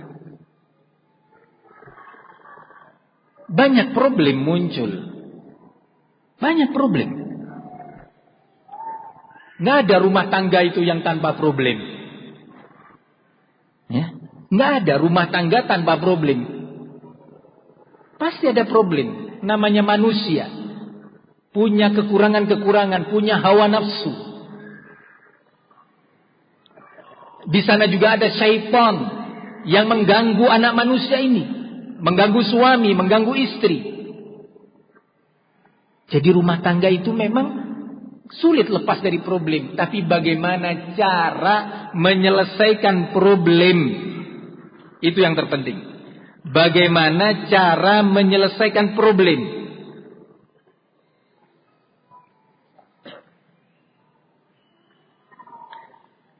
Disebutkan di dalam Al-Quran terkait bagaimana menyikapi problem. Di dalam surat An-Nisa ayat ke-34, Allah Subhanahu wa taala menyatakan wallati takhafun nushuzahunna fa'idhuhunna, dan para istri yang kalian khawatirkan penentangannya, tidak taat kepada kalian dengan sikapnya atau tutur katanya. Apa kata Allah? Gimana sih? Nggak perlu undang-undang KDRT, Pak. Islam, insyaallah baik. Kata Allah di dalam surat An-Nisa ini, fa'idhuhunna. Perhatikan baik-baik. Bukan fanasihuhunna, nasehatin mereka. Enggak. Fa'idhuhunna. Beda antara mau'idhah dengan nasihat. Nasihat itu bagus. Mau'idhah lebih bagus lagi. Kalau nasihat, contohnya, kamu itu sebagai istri harus taat. Dosa kalau kamu nggak taat. Itu nasihat. Tapi kalau mau'idhah, ada pendahuluannya. Misalkan, wah istriku, aku ini suamimu. Aku dicinta kamu. Kamu disayang oleh Allah. Dan Allah menyiapkan bagimu surga kalau kamu taat. Aku mendengar kamu mengucapkan ucapan seperti itu. Nggak pantas. Nggak boleh, wahai istriku. Kamu yakin nggak? Kamu beriman nggak? Bahwasanya Allah itu mendengar ucapanmu. Allah walaupun berada di atas arasnya, di langit yang ketujuh sana, tapi mendengar ucapanmu, melihat perbuatanmu. Kamu tadi cemberut seperti itu, mimi mukamu yang masam terhadap suami, itu nggak boleh. Jadi kalau mau idhah itu ada muqaddimahnya. Kalau nasihat, ittaqillah, Takut kamu kepada Allah. Nggak pantas kamu berbuat seperti itu. Nasihat. Mau'izah. Itu tadi kata-katanya lembut. Diingatkan dengan akhirat. Mungkin dia sedang lupa. Ya. Barakallahu fikum. Kalimat yang dipakai di dalam ayat keempat surat An-Nisa ini, fa'idhuhunna, bukan fanasihuhunna, maka nasihatin mereka. Enggak, berikanlah mau'izah kepada mereka, para istri itu. Nasihat bisa sekali atau diulangi 2 kali, 3 kali, tergantung permasalahannya. Kalau permasalahannya sekedar hak dirinya yang tidak dipenuhi, butuh kesabaran yang lebih panjang. Tapi kalau terkait dengan hak Allah, terkait dengan kewajiban dia sebagai seorang wanita mukminah terlepas sebagai istri, ya, maka nasihatnya lebih tegas. Nasihatnya. Kalau terpaksa dia ternyata tidak mau nurut, tidak mau berubah dari akhlaknya, dinasihatin kemarin, tetap aja besok. Ya. Aku pingin kopi. Ya. Suaminya sudah sopan. Ya terserah. Aku capek. Nah, padahal dia nggak capek. Nah, wah istriku, aku mana ya bajuku yang itu? Kok belum disetrika? Ya setrika sendiri sana, aku lagi nih. Nggak nyaman didengar. Dia berdosa kepada Allah karena tidak menjalankan perintahnya. Dia berdosa tidak menunaikan hak suami. Tapi kamu sebagai suami, Anda sebagai suami, diperintah oleh Allah untuk memberikan mau'izah. Mau'izah. Tidak asal main pukul, tidak asal main bentak. Itu Islam. Kemudian para hadirin yang saya muliakan,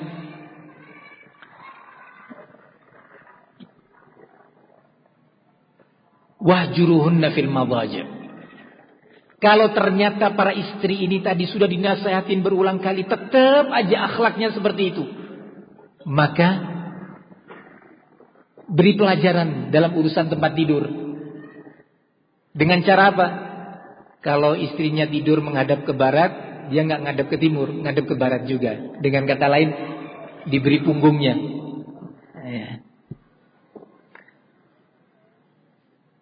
Dan nggak boleh bagi seorang suami ketika memberi pelajaran kepada istri, dia keluar dari rumah, menginap di rumah orang.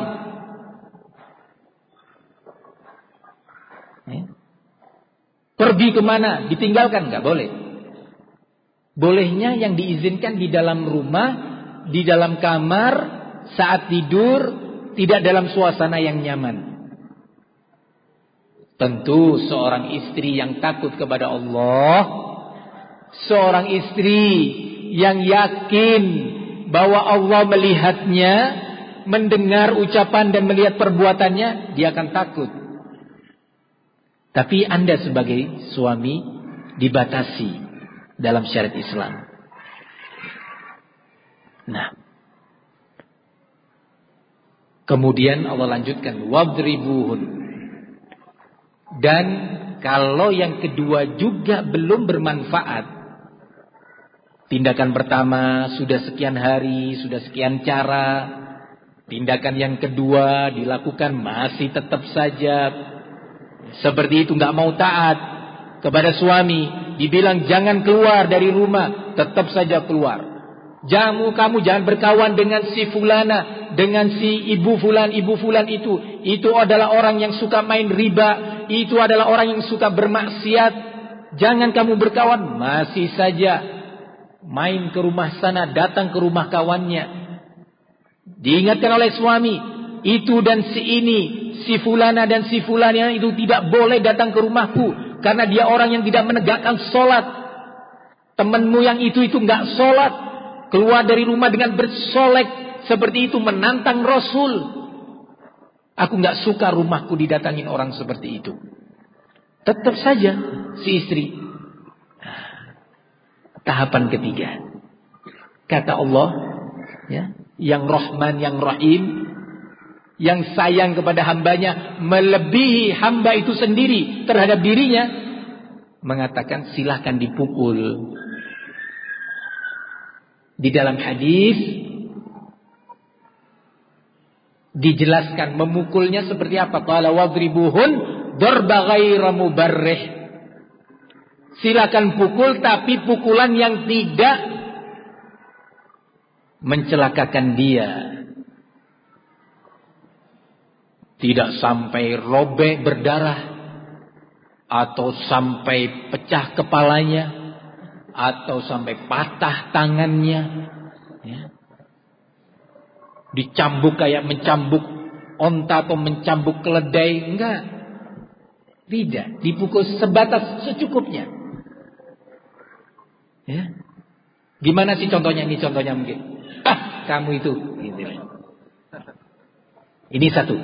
Pukulannya bukan pukulan yang melukai. Perhatikan baik-baik. Lu kok dibolehkan memukul? Kamu itu lebih sayang kepada hamba-hamba Allah dibanding Allah pencipta? Ini di dalam surat An-Nisa ayat keempat. Kemudian dirinci oleh Nabi dalam hadisnya, jangan dipukul dengan pukulan yang melukai. Silakan dengan pukulan yang sekedar dia sadar bahwa suamiku sedang marah. Ini pertama. Kedua, jangan memukul wajah. Ya. Dilarang oleh Nabi, la tadribul wajha. Jangan kalian memukul wajah manusia ini, jangan. Dengan kata lain, jangan menempeleng, jangan menampar istri, apalagi kepala istri dibenturkan kepada tembok. Nggak boleh. Nah, diatur oleh Islam. Ya. Nggak boleh. Kemudian disebutkan juga jangan memukul pada posisi-posisi yang secara medis berbahaya, yang secara medis tidak dibenarkan. Ya, tulang punggung belakang, ya, dari tengkuk ini sampai ke tulang ekor, itu berbahaya.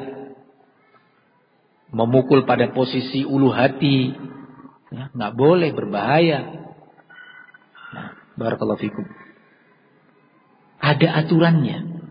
Para hadirin, para suami khususnya yang semoga dimuliakan oleh Allah Subhanahu wa ta'ala. Demikian global kewajiban para suami terhadap istri. Kemudian kewajiban memberikan nafkah. Kewajiban memberikan nafkah ini salah satu perkara penting yang Islam sangat memberikan perhatian serius.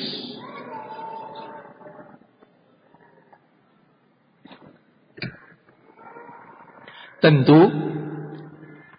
nafkah yang diwajibkan oleh Allah kepada para suami untuk diberikan kepada para istri adalah satu, dalam batas kemampuannya. Dalam batas kemampuan. Kalau di luar kemampuannya, dia tidak berdosa. Misalkan istri menuntut membelikan rumah dengan luas sekian, dengan harga sekian, di daerah sekian, di daerah ini dan itu, yang di luar kemampuannya, sehingga mendorong suami untuk terpaksa mencari pinjaman uang melalui lembaga-lembaga peminjam uang, bank dan semisalnya. Akhirnya mendorong suami untuk jatuh dalam perbuatan riba. Tidak. Ya. Anda meminjam uang kepada pribadi atau lembaga senilai 10 juta, dicicil selama 1 tahun, setiap bulannya 1 juta. Berarti kembali berapa? 12 juta. Itu namanya riba, Pak. Itu yang Allah haramkan di dalam Al-Quran. Bahwasanya para pemakan riba itu nanti di hari kiamat akan dibangkitkan seperti orang yang kesurupan syaitan, kesurupan jin. Ahallal bai'a wa harrama ar-riba. Allah itu menghalalkan jual beli dan mengharamkan riba. Riba itu kata Rasulullah, lahu sab'una baban adna ka'ayyazni ar-rajulu bi ummi ka'ayyazni ar-rajulu bi ummihi. Riba itu ada 70 pintu masuknya. Macam-macam itu bentuknya.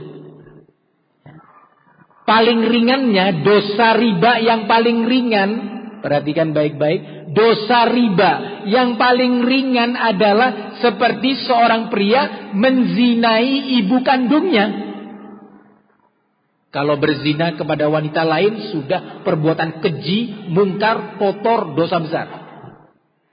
Bagaimana dia menzinai ibu kandungnya? Jijik, tidak layak bagi manusia. Bahkan hewan pun tidak melakukan itu. Itu dosa riba yang paling ringan. Kalau dia ingin memenuhi nafkah, loh Pak, kok sampai pinjem bank?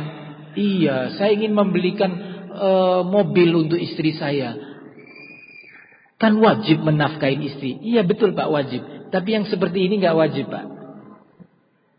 Yang wajib itu adalah yang kalau Anda tinggalkan berdosa adalah tidak membiarkan istri dalam keadaan lapar, tidak membiarkan istri dalam kebutuhan-kebutuhan primernya terbengkalaikan, pakaiannya, berobatnya kalau dia sakit. Nah, ini kewajiban nafkah. Lebih gampangnya, lebih mudahnya, dan yang terbaik adalah cara Rasulullah menafkahi para istrinya. Bagaimana Nabi datang ke rumahnya di suatu hari, ingin sarapan, ingin makan pagi. Sesampai di rumah istrinya tersebut, ditanya, ada sarapan? Enggak ada wahai Rasul. Ya sudah, kata Nabi, kalau gitu hari ini aku berpuasa. Enggak ada makanan di rumah. Kata Aisyah, 3 bulan berturut-turut, 3 bulan, bukan 3 hari, 3 bulan berturut-turut di rumah kami enggak ada asap mengepul, enggak ada yang mau dimasak, gandumnya enggak ada, syairnya enggak ada, bahan-bahan untuk membuat roti. Tersisa di rumah kami hanya sedikit buah kurma. Makannya pun sedikit-sedikit. 3 bulan. Kalau istri di zaman sekarang mungkin sudah ke pengadilan agama minta cerai. Ya. Kenapa? Karena masalah yang jauh lebih ringan dari itu. Dan ini kehidupan para sahabat Nabi pun demikian. Gak cukup waktu menceritakan kehidupan para sahabat Nabi dalam menafkahi para istrinya, tapi dengan kondisi itu pun mereka tidak kemudian dikatakan telah menelantarkan para istri. Alhamdulillah, di zaman ini kita hidup dengan penuh kenyamanan, terhitung sangat cukup. Tapi memang masalahnya bingkai dan pola berpikir kita sudah dikendalikan oleh pihak ketiga selain Allah dan Rasulnya.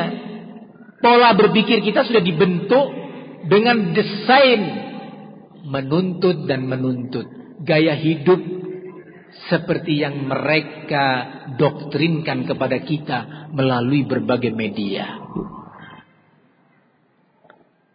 Para hadirin kaum muslimin yang semoga dimuliakan Allah tabaraka wa ta'ala.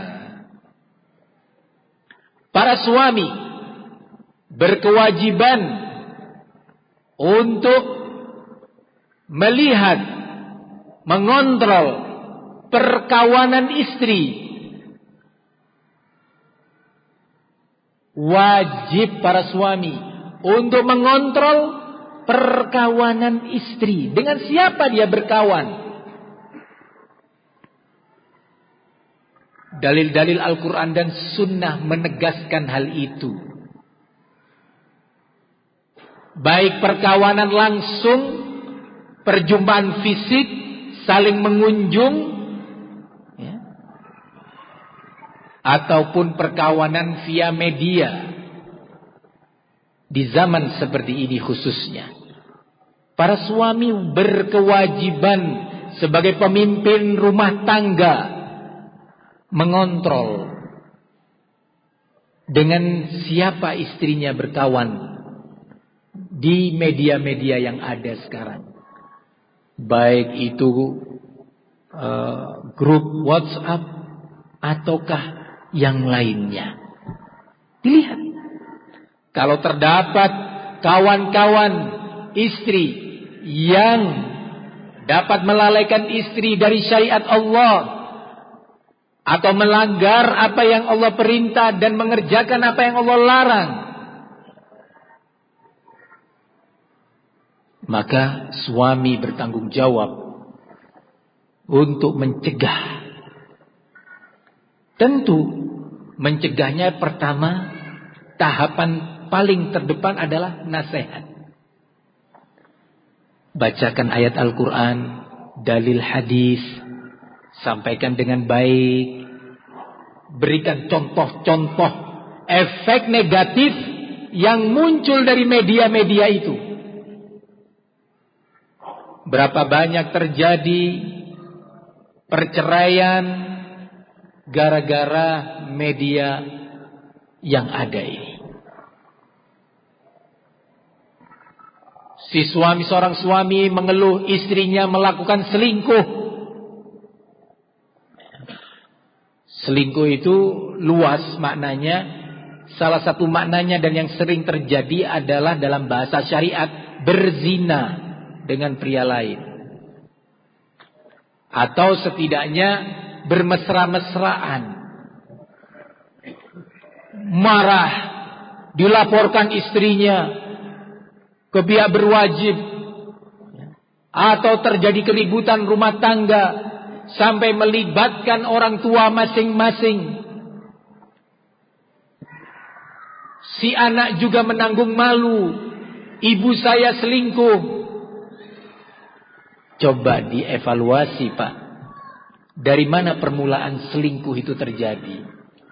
Oh iya, Pak, waktu itu istri saya punya grup WA, kawan-kawan profesinya, atau grup WA teman-teman kuliahnya angkatan sekian sampai angkatan sekian. Dari grup itu bermula kontak. Oh, kamu yang dulu di kita waktu semester 3 kita waktu itu jalan-jalan, iya itu ini itu, sampai mulai muncul ucapan-ucapan yang tidak pantas diucapkan kecuali oleh seorang suami terhadap istrinya dan istri terhadap suaminya. Tidak cukup perjumpaan melalui media online itu tadi, kopi darat kata orang sekarang. Terjadilah perjumpaan rahasia. Ya salah kamu sebagai suami. Kamu sebagai suami membiarkan istri bergaul dengan beragam manusia. Suami saya selingkuh, Ustaz. Kenapa? Dengan siapa? Dengan teman kantornya. Oh iya. Wahai saudaraku, istri itu, wanita itu semestinya di rumah. Tinggal di rumah, merawat suami, merawat anak. Itu dalam Islam. Ya, tapi istri saya memaksa untuk bekerja dan di kantornya bercampur aduk pria dan wanita. Oh, Masya Allah. Terus pernah terjadi Pak Ustadz, suatu hari tiba-tiba istri saya ini keluar kantor bersama teman sekantornya. Kemana? Ke sini dan ke situ, malu untuk menyebutkannya. Ya pantas Pak. Teman sekantornya tadi kalau berjumpa istri bapak, baik, lembut, dia berdandan dan bersolek. Istri bapak juga demikian, keluar dari rumah ke kantor dalam keadaan berhias, bersenyum terhadap suami orang, berlembut kata dengan pria lain. Bagaimana pria itu tidak tertarik, dan istri Anda ketika di rumah mendapatin bapak tidak berhias, tidak merawat badan, bapak biarkan dia keluar rumah. Di kantor berduaan. Sementara Nabi mengatakan, ma khala rajulun bi imra'atin illa wasyaitanu thalithuhuma. Tidaklah seorang pria berduaan dengan wanita yang bukan mahramnya di suatu tempat, kantorlah, rumahlah, dan yang lainnya, kecuali pihak yang ketiga adalah syaitan, kata Nabi. Pihak yang ketiga adalah syaitan. Sementara syaitan itu kata Allah, ya'muru bil fahsya, memerintahkan dan mengajak manusia untuk berbuat perbuatan keji. Berarti yang salah kamu sebagai suami. Nah, perhatikan baik-baik. Sering mendengar berita, ya, keributan rumah tangga, istri selingkuh, suami selingkuh. Kenapa mau cerai? Ya suami saya selingkuh Pak. Loh kenapa selingkuh? Ya, dengan siapa? Itu dengan wanita itu. Ternyata dia sering kontak melalui HP-nya.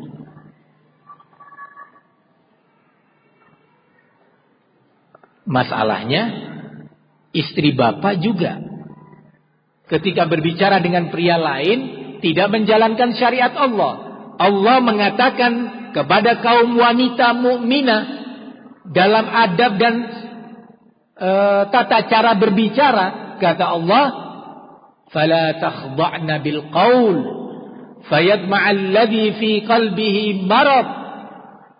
Jangan kalian wahai wanita melembutkan, mengindahkan ucapan kalian terhadap pria yang bukan mahramnya. Nanti kata Allah, pria yang ada penyakit di hatinya berharap-harap. Sering kan wanita di luar, baik dia sebagai pekerja atau terima telepon dengan bahasa yang lembut. Saya malu mempermisalkannya, ya. Tapi kalau dia berbicara dengan suaminya, tidak bisa selembut dan seindah itu. Ya.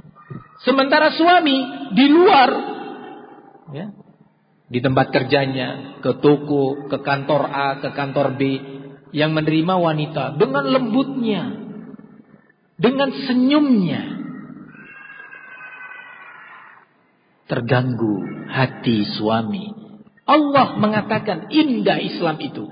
Islam itu indah kalau diamalkan dan diterapkan dalam aturan pribadi, aturan rumah tangga, aturan masyarakat, aturan negara, akan indah kehidupan ini. Tentram, lapang, nyaman, aman. Tapi masalahnya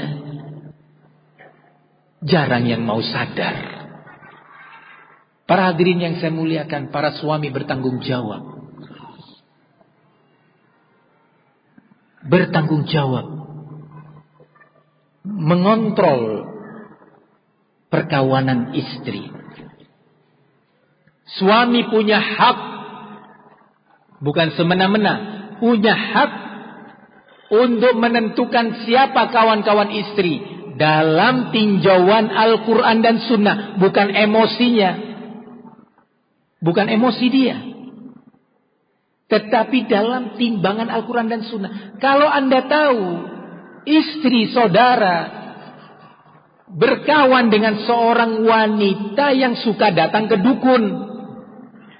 Jangan diizinkan berkawan dengan itu. Atau Anda persyaratkan, kamu boleh berkawan dengan dia, tapi dengan syarat kamu nasihatin dia untuk meninggalkan perdukunan. Ini dalilnya, ini ayat Al-Qur'annya, ini hadisnya. Kamu sampaikan dengan baik kepada wanita tersebut, Pak atau Bu, datang ke dukun itu Nabi mengatakan demikian, ancamannya ini, tolong tinggalkan Bu ya. Kasih waktu. Kalau menerima, alhamdulillah. Kalau dia tidak mau menerima, selesai hubungan. Begitu juga kemungkaran-kemungkaran lainnya. Seorang suami berkewajiban mengontrol. Ada seorang suami mengeluhkan kepada saya bahwa istrinya ikut bergabung dengan gerakan ISIS. Istrinya ikut bergabung dengan gerakan ISIS, mendukung ISIS, mengkafirkan pemerintah kita, mendukung penentangan terhadap pemerintah, mendukung untuk berangkat jihad ke Syria. Si suami menangis. Kemudian saya tanya, gimana sih Pak kronologinya? Iya Pak Ustadz, istri saya ini tiba-tiba ada kontak dengan sebuah komunitas yang menanamkan ajaran-ajaran tadi. Melalui apa Pak? Melalui ini Pak, Android. Melalui channel-channel. Oh. Bapak sendiri nggak tahu itu? Iya saya nggak tahu. Bapak nggak pernah ngontrol, nggak pernah. Akhirnya sang istri atau si istri meminta cerai dari suami karena keyakinan dia suaminya telah kafir. Dinasihati dengan baik-baik nggak mau. Akhirnya si suami mengatakan, ya sudah kalau gitu kamu lapor ke pengadilan agama bahwa kamu minta cerai. Enggak, pengadilan agama kita kafir. Coba, bahaya enggak? Bahaya Pak. Melalui itu tadi, alat itu. Alat yang kata orang sekarang mendekatkan yang jauh dan menjauhkan yang dekat.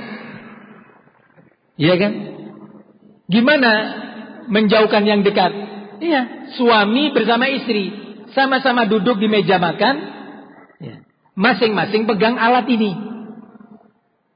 Si istri berhubungan dengan temannya yang ada di Bali, dia hidup di Bandung, atau ada di Jogja. Si suami berhubungan dengan temannya yang ada di Medan. Sama-sama jauh ini. Mendekatkan yang jauh. Bahkan yang jauh itu bisa yang ada di Los Angeles dekat.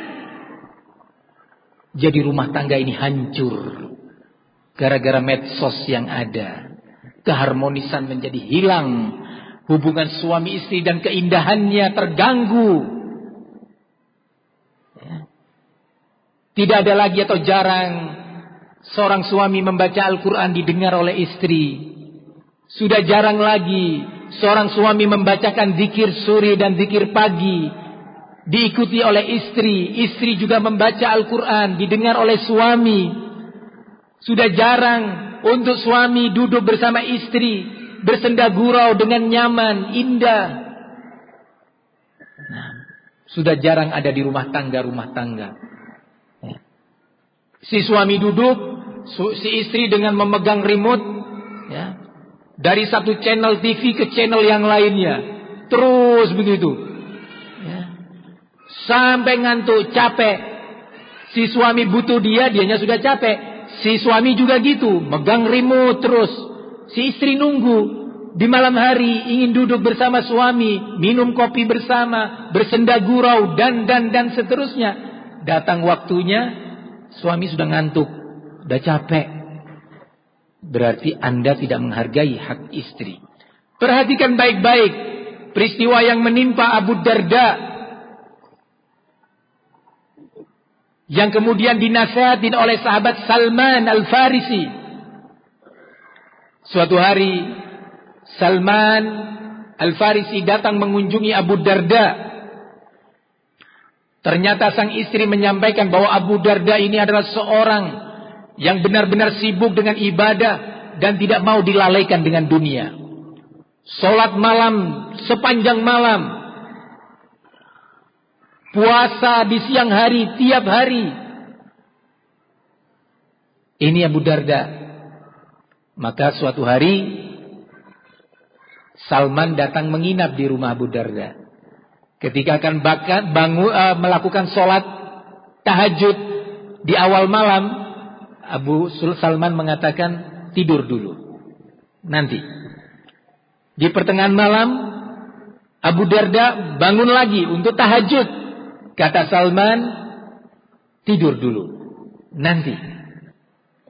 Sampai sepertiga malam yang terakhir bangun, dua-duanya sama-sama bangun berwudu dan sholat bertahajud bersama-sama. Setelah selesai itu semuanya, Salman Al-Farisi mengatakan, inna li ahlika alaika haqqan. Wahai Abu Darda, sungguh istrimu itu punya hak atas dirimu. Yakni apa? Di malam hari tidur bersama, istrimu itu ingin kamu itu ada di sebelahnya, ada di sampingnya. Tanpa dikisahkan lebih rinci. Saya kira para suami dan para istri faham. Istrimu tuh punya hak. Ada seorang istri yang mengeluh. Suaminya mulai pagi kerja, pulang sore duduk dengan kawan-kawannya di rumah. Setelah habis maghrib keluar bersama kawannya ke kafe ini, ke kafe sana. Nonton sepak bola sana, main ke situ, ya. Barakallahu fikum. Si istri di rumah menunggu senda gurau suami. Istri di rumah menunggu perbincangan indah dengan suaminya. Istri di rumah sendiri kesepian. Suami tertawa terbahak-bahak di kafe-kafe. Nonton pertandingan tinju, pertandingan sepak bola. Hari ini tinju, besok sepak bola, besoknya bulu tangkis, besoknya ini. Istri di rumah. Para hadirin yang saya muliakan, istri-istri kita punya hak. Dengan kata lain, kita punya kewajiban yang wajib kita tunaikan untuk para istri. Ajak mereka untuk membaca Al-Quran. Ajak istri Anda untuk sama-sama duduk sejenak membaca zikir-zikir.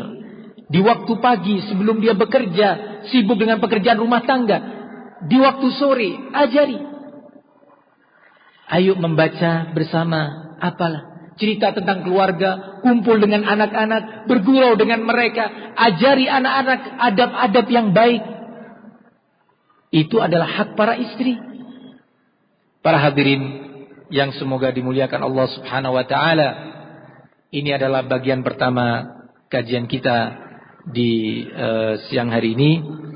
Insyaallah kita akan memasuki bagian kedua yang akan dibahas di sana insyaallah tentang hak-hak para suami atau kewajiban para istri dalam rumah tangga. Wassallallahu wasallam wa barak ala nabiyina Muhammad wa ala alihi wa sahbihi wasallam walhamdulillahi rabbil